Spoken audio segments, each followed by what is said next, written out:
There are things we prepare for and things we don't. We buy insurance. We check the locks. We look both ways. We tell ourselves we've thought ahead, covered the angles, done the work. What we don't prepare for is the thing that comes in carrying groceries, asking how we're sleeping, offering to help. I've been thinking about that a lot lately, about how the most dangerous door isn't the one a stranger kicks in. It's the one you hold open yourself.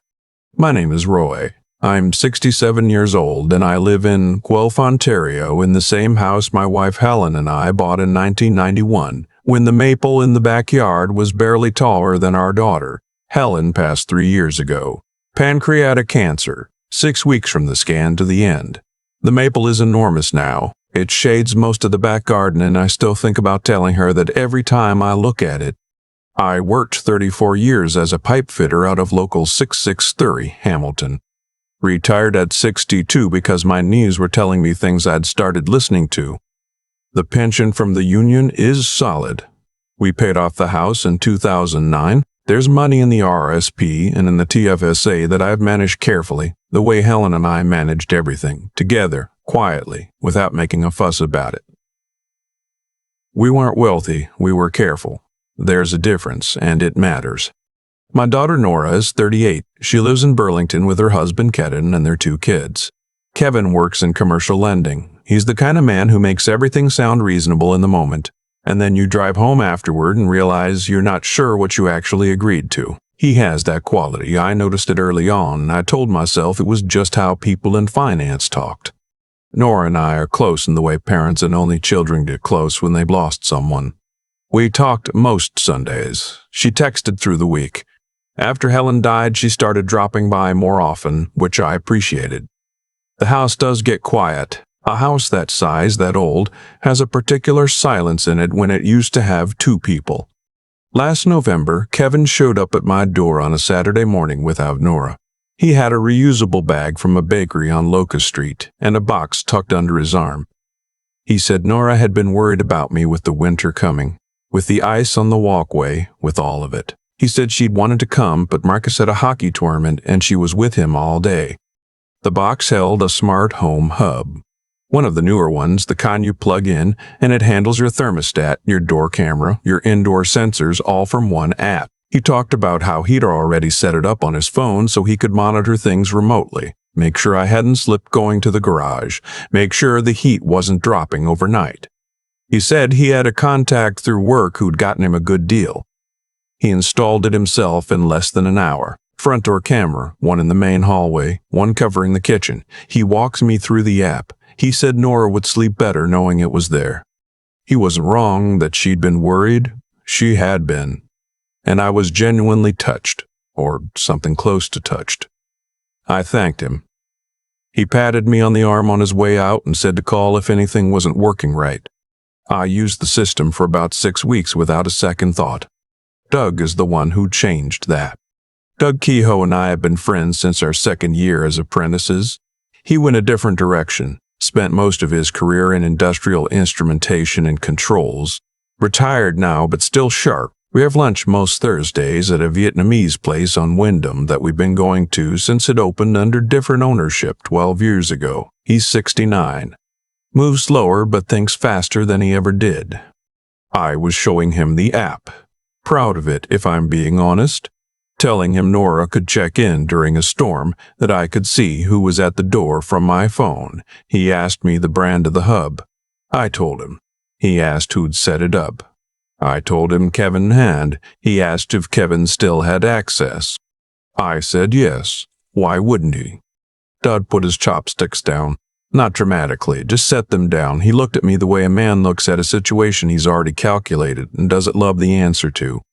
He said, Roy, walk me through exactly what he installed, which model, where each unit is, and whether he logged in with his own account or yours. I told him what I could remember. He typed something on his phone. He didn't show me what. After about 2 minutes, he looked up and said, I need to come by and look at the hub. I told him he was going to make me paranoid. He didn't smile.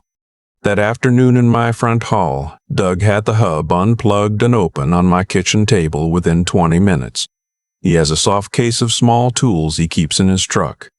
He looked at the board for a long time. He took photos. He turned it over. He looked at the connection points. Then he sat back and breathed out through his nose slowly. He said, "This unit has been opened before. See this here?" He pointed to a small component I couldn't have named. "That's not standard issue. That extends the microphone pickup significantly. And this one here changes the data routing. Your footage and audio don't just go to the app. There's a secondary output going somewhere else." I sat down. Doug looked at me with the kind of steadiness you earn by keeping your head in situations that required it. He said, "I can't tell you from here where that secondary feed is going. But I can tell you someone put real effort into making this look like it came out of a box." I said, "Kevin installed it." Doug nodded once. He wasn't surprised. That evening I drove home from Doug's with the hub and a paper bag on the seat beside me. The 401 was moving well for once. The streetlights on Gordon Street were doing what they always do in December, making everything look quieter than it is, but I felt like I was driving through a place I didn't quite recognize anymore. The way your own neighborhood looks wrong when you've been away for a few weeks, and come back to it at night. I didn't call anyone. Nora phoned that evening and I talked to her for 20 minutes about the kids and about whether I'd had the gutters cleaned before the freeze, and about a show she thought I'd like. My voice was ordinary. I don't know how. The next morning, I drove to the Guelph Police Service on Wyndham and asked to speak with someone. The officer at the front was young and patient in the way young officers learn to be patient with older men who come in carrying paper bags and looking like they haven't slept. I asked for an investigator. It took a while, but I got one. Detective Serena McKay was probably mid-40s, straightforward. The kind of person who doesn't reassure you unnecessarily because she respects you enough not to. She listened without interrupting. She looked at the photos Doug had sent me on my phone. She looked at the photos Doug had sent me on my phone. She took the hub. She told me she'd be in touch and that I shouldn't change anything about how I was using the house. Driving back north on Stone Road, I passed the arena where I used to take Nora for skating lessons on Saturday mornings when she was 7. It's been renovated twice since then. Helen used to wait in a car with a thermos of tea because the arena was always too cold for her hands. I thought about Kevin in my hallway. 1 hour, efficient, cheerful. The call from Detective McKay came 4 days later. The technical review confirmed what Doug had found. The hub had been modified to capture audio continuously, not only when motion was detected, and the secondary data path led to a cloud account registered to an email associated with Kevin's company domain. Someone was receiving a live feed from inside my home. She asked me directly, was I aware of any financial or legal matters that someone might want to monitor me for? Any pending decisions, estate matters, anything of that nature? I said no, but the word felt uncertain on the way out. She told me to leave the device where it was, to act normally, to give no indication that I knew anything. I went home and stood in the hallway and looked at the hub on its shelf like it belonged there, which I had believed it did. The little indicator light pulsed the same way it always had. I said out loud to the empty hallway that I should call Doug in the morning. Then I went and sat at the kitchen table for a while in the dark. 2 days after that, I found the folder. It wasn't hidden. That's the thing that took me a moment to process. It was sitting in the small basket on the desk in the spare bedroom, the one Nora uses when she comes over with the kids and needs to catch up on email. I'd gone in to find an extension cord. The folder was manila, thicker than it should have been for something in that basket. My full name was written on the tab in Kevin's handwriting. I stood there for longer than I could account for afterward before I opened it.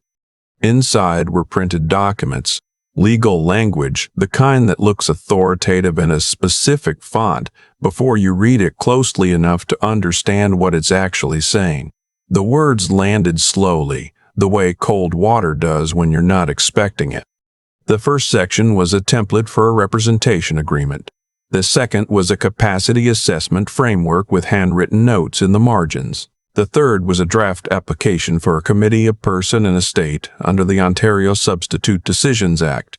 with Kevin's name listed as proposed committee member. And beneath those, on yellow notepad paper in Kevin's handwriting, were observations. Short ones. Dated. Dad forgot he'd already told us about the Patel's dog. Repeated the story twice at dinner. Dad drove past his own street on the way back from the pharmacy. Nora says he does this more. Dad mentioned Helen 3 times in conversation this week as though recalling her was unusual, may indicate difficulty with time orientation. I sat on the edge of the spare bed and read every page. That last note stopped my breathing for a moment. I mentioned Helen because she was my wife for 36 years and she is still part of every ordinary thought I have. That is not confusion. That is what it means to have loved someone your whole adult life and then lost them. Kevin had taken that and written it down as a symptom. The last page was a property assessment. My house had been appraised. I hadn't authorized any appraisal.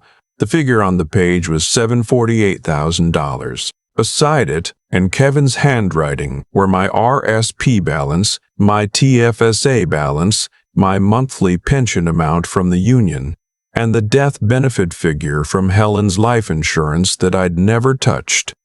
I closed the folder. I put it back exactly where I'd found it. I went to the kitchen and ran cold water over my hands for a while. Then I called Doug. He listened without interrupting.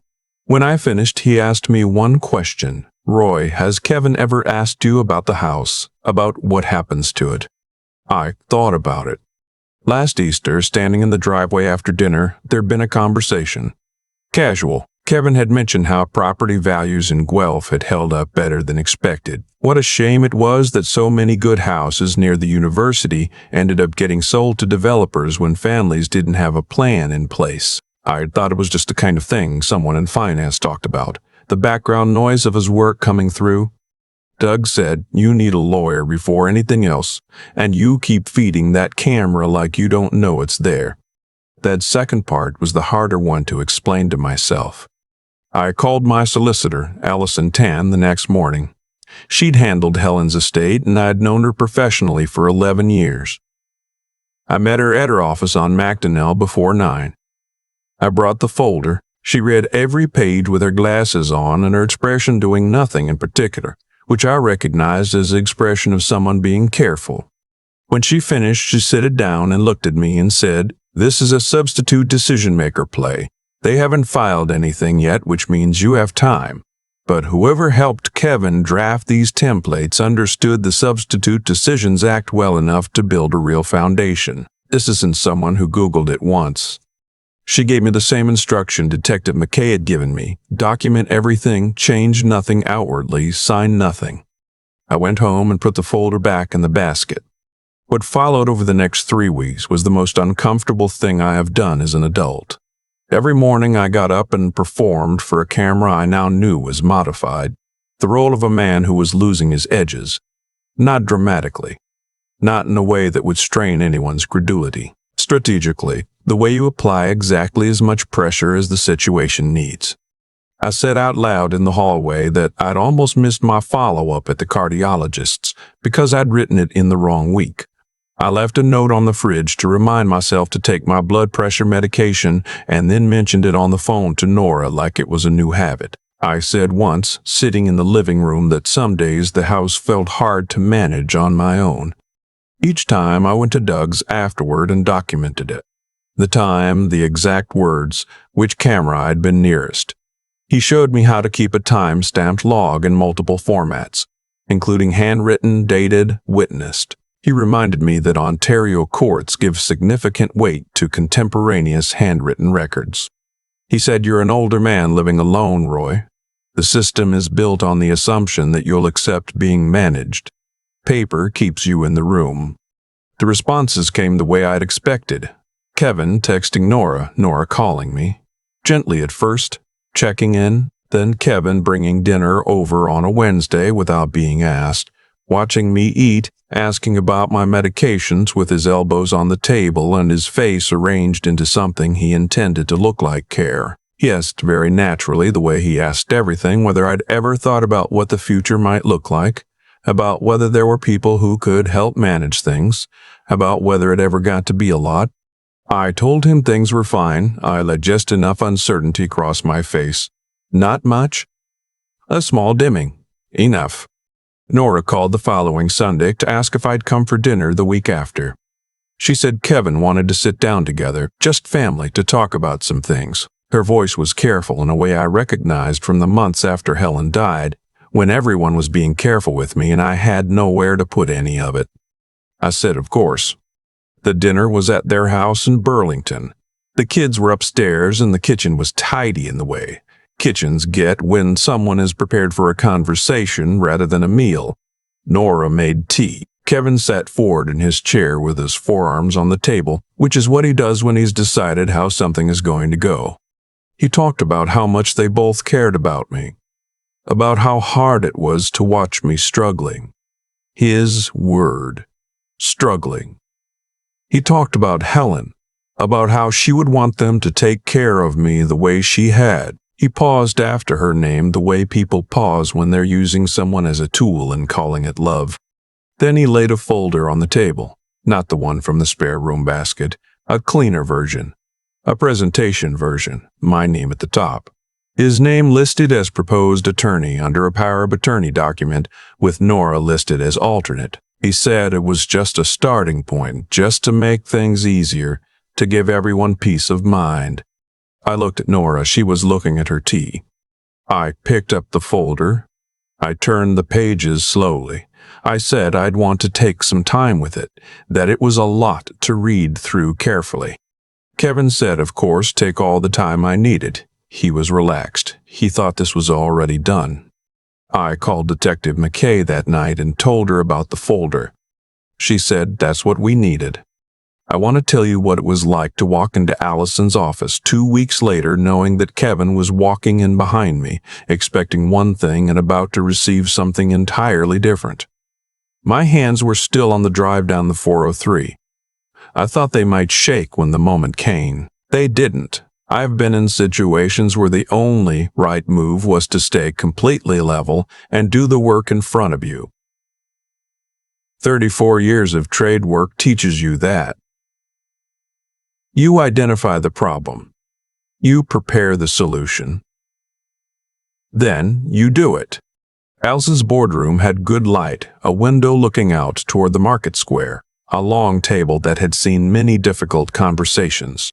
Nora came in first and hugged me and didn't quite meet my eyes. Kevin came in second, leather portfolio under his arm, looking like a man who has calculated the room and likes his position in it. Detective McKay was there. She introduced herself as part of an ongoing investigation. Kevin's hand tightened on the portfolio. Something in his jaw shifted. Allison opened the meeting formally. Then she placed a printed document on the table in front of Kevin. She said the smart home hub installed in my residence had been examined by both a private instrumentation specialist and the police technical unit, and that both examinations confirmed the device had been modified prior to installation to capture and transmit continuous audio to a cloud account registered to his company email address. Kevin said that wasn't accurate. Allison slid a second document forward, written assessments from Doug, who held credentials Allison had verified, and confirmation from the Guelph Police Service Technical Unit. Kevin said he'd set up monitoring access because he was worried about me, that he'd never listened to anything, that it was just a precaution. Detective McKay leaned forward and said, the secondary data path was actively transmitting. The account had regular access logs. We have the timestamps. Then Allison said, we also have the folder. She meant the one from the spare room basket, photocopied pages in a neat stack on the table. The yellow notepad observations visible at the top. Dad mentioned Helen 3 times. Kevin said those were just private notes that he'd been documenting because he was genuinely concerned. Detective McKay said, you were documenting behaviors to support a capacity application you'd had templated by a paralegal service. We've spoken to the service. Kevin's composure held for another minute. He talked about concern, about love, about what Nora's mother would have wanted. His voice stayed even, but his eyes moved to Nora, and Nora's eyes were not there for him. Nora said, Kevin, just that. His name, quietly, had carried everything. Allison said, "There's a message." She read from a text Kevin had sent to the paralegal service, which Detective Mackay's team had obtained through proper process. I won't quote it exactly, but the meaning was clear. The goal was to establish a committee arrangement before I made any changes to the estate, and the faster the capacity documentation was in place, the cleaner the asset transfer would be. The room stayed with that for a moment. Nora put her hand over her mouth.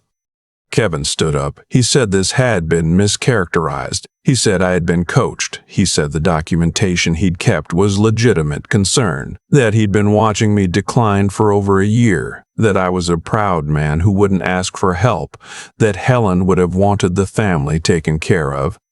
I looked at him when he said her name. He stopped. I said, Helen spent her whole working life as a nurse. She understood exactly what it means to care for someone. She also understood the difference between care and control. She would not have confused the two.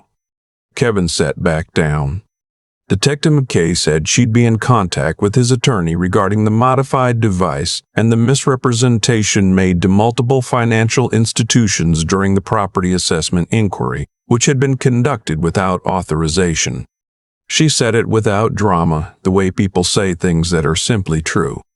There was no arrest in that room. Kevin left with Nora, who looked like someone trying to find the floor after it has shifted under them. I stayed with Allison for a few minutes. She asked if I was all right. I told her I was. When I walked out to the parking structure on Baker Street, the December air hit me the way Guelph winter air does, flat and clean and uncompromising. I stood beside my truck for a moment. The market square was visible from where I was. Helen and I used to go to the Saturday market every week through the summer, right until the summer she got sick. I thought about Kevin in my hallway with his tools and his hour of efficient, cheerful work. I said out loud to no one, "You should have just brought flowers." Then I drove home. Nora called 4 days later. She cried for a long time, the kind of crying that's been waiting behind a door. She said she hadn't known about the capacity documents. She'd known Kevin was worried about me, but she hadn't known what he was building from that worry. She said she said Kevin, and told her the monitoring was just for safety, just to check in. She said, "Dad, I was scared of losing you. After Mom, I couldn't stand the thought of something happening to you alone in that house." He knew exactly what to say to her. He found the open wound and pressed on it carefully until it produced what he needed. I believe her. I believed her in that moment, and I believe her now. But belief doesn't make everything smooth again. It gives you somewhere to start. We're still working out what the road looks like from here. Some things take longer than you want them to. In the weeks after, I changed every password, reviewed every account, worked with Allison to update my estate documents and assign a trustee with no connection to Kevin, and put protections in place that I should have had years earlier. I learned how much of a person's life runs on the assumption that the people closest to you are operating in good faith, and how precisely that assumption is the place where you're most exposed. Doug came over for dinner one evening not long after. We ate at the dining room table, which felt right. He said, "You know what I keep thinking about?" I said, "Tell me." He said, "You had to pretend to be less than you are for weeks just to protect what you'd spent your whole life building. That's not nothing." He's right. There's a cost to it that doesn't show on the outside. You notice it in the quiet. I still sometimes go past the spare room and think about standing there holding that folder. About how much changed in the time it took to read a page. The hub is gone. I don't run smart home systems in the house anymore. I know that sounds like a strong reaction. I have good locks, a video doorbell I set up myself, with Doug watching, and 34 years of knowing how systems fail and where you actually need to pay attention. That's enough. Here's what I want to leave you with, because you stayed with me this long and you deserve the honest version. At 67, I thought the dangerous seasons were behind me. I thought the hardest losses had come, and what was left was just living carefully. Staying well, staying connected, not being a burden. What I learned is that the dangerous seasons don't end. They change what they look like. They show up at your door with a bag from a good bakery and something in a box, and a reason that sounds like love. The people who want what you spent your life building don't always come directly. Sometimes they come through the people you love most. Sometimes they come as concern. Sometimes they come as a gift that gets mounted in your hallway and left there to listen.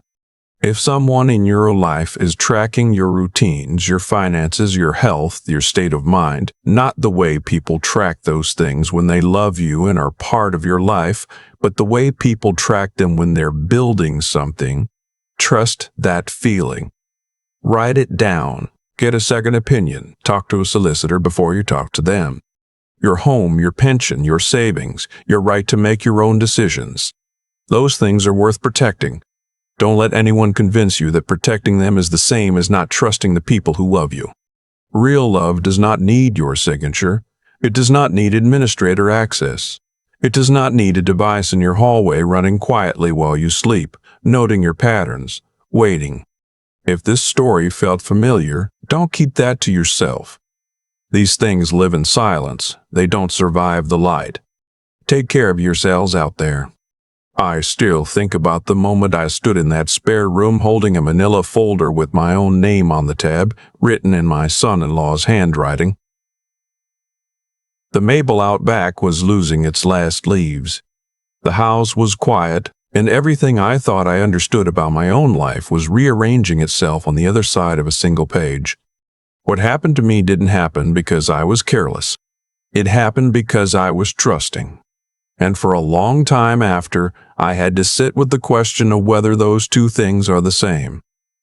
I don't think they are, but I think we confuse them, especially when the person doing the taking is someone we brought into the family ourselves, someone we watched stand at the front of a church and promise to love our daughter. Kevin didn't succeed, not because the scheme wasn't carefully built. It was. He'd found a real opening, a retired man living alone, a house worth more than I'd ever advertised, a grief that hadn't finished its work. He found all of that, and he built on it quietly, the way you build on a foundation you didn't pour yourself. What stopped him wasn't luck. It was Doug sitting across from me at lunch and asking the right question at the right time, and me being the kind of man who listened to the answer even when I didn't want to hear it. I've thought a lot about what it actually takes to protect yourself. Not just legally, not just financially, but in the way that starts before anything gets filed or discovered. It starts with a certain kind of honesty with yourself, about who is in your life and why, about what your routines and your assets and your declining years might look like to someone who's doing the math. That's not cynicism. That's knowing the world clearly enough to move through it without being naive. It also takes something Doug had, and something Allison had, and something Detective McKay had. Not credentials exactly, though those mattered. A quality of mind that doesn't panic and doesn't assume. The ability to look at a situation plainly, work out what's actually happening underneath the surface of it, and then move carefully and with purpose. I had to find some of that in myself during those 3 weeks when I was performing decline in my own hallway every morning. That was the hardest thing I've done in years. Not because it was complicated, but because it required me to hold two things at once. The anger of knowing what was being done to me, and the discipline to act as though I didn't know a thing. And then there's what comes after. The morning I walked out of Allison's boardroom onto Baker Street and the December air hit me, I didn't feel triumphant. I felt tired in a way that had nothing to do with the hour. Because the real cost of something like this isn't what you almost lost. It's the understanding you come away with. That the people who want what you've built don't always announce themselves. Sometimes they come as concern. Sometimes they hand you something in a box and call it love. What I know now is that staying whole, keeping your name on your own life, takes all three things working together. The integrity to know what's yours and refuse to apologize for protecting it. The clarity to read a situation for what it is rather than what you prefer it to be. And the steadiness to hold your position when everything in you wants to move too fast or fall apart. Roy managed it, just barely. And Doug helped. So did Nora, in the end, by being honest when it would have been easier not to be. That has to count for something. I think it does.